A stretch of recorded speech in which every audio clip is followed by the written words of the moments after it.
Because there were several different options for people back in the early 70s and 80s with regard to loans and financing, the higher interest rates weren't that much of a shock because they had other mechanisms in place to be able to deal with those high interest rates. Because somebody borrowing back then, it was a lot less money than people are borrowing today, median home prices having increased many, many times since those prices then. Just ask your parents or maybe grandparents, and I'm not going to go to the next level. So this is how this works today. Because interest rates have gone up, it's slowed buyer consumption because less buyers can purchase real estate. Probably less at fault would be the excuse given for real estate buyers that discusses the buyers maybe having second thoughts, maybe thinking that the interest rates are too high. It really isn't so much that, because if they could still purchase a residence, even at the higher interest rates, more than likely they would. The only reason why they're holding back is because, unfortunately, they just don't make enough money to qualify to purchase whatever the residence is, condominium or townhome, at their current rate of pay. That's it. With their debts, their income, there's a ratio there called the debt to income ratio. That's something that lenders look at. That plus a particular person's credit profile. Unfortunately, there just isn't the inventory out there. If we had more inventory, it would probably cause the market to start to slow, given enough, of course.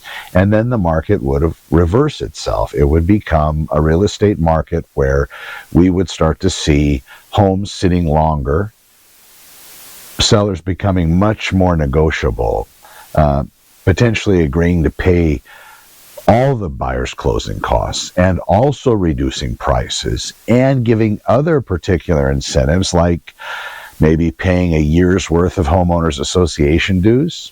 I've seen those types of markets, having been doing this since 1998, and know this market isn't going to be this way forever.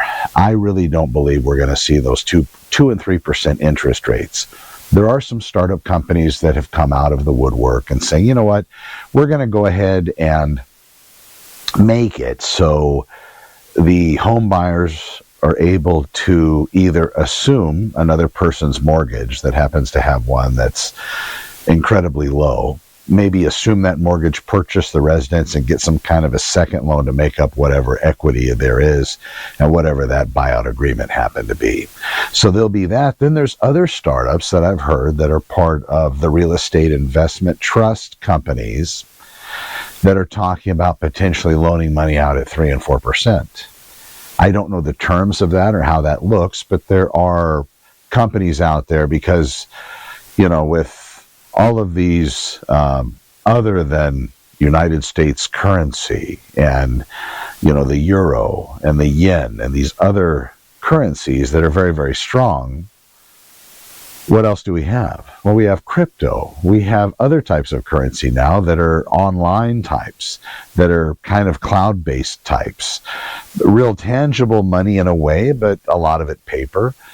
And you can climb down that rabbit hole all you want. But when it comes to real estate, just understand that whatever decisions you make them carefully, make them smart. And if somebody is promising you something that sounds too good to be true, unfortunately, it probably is.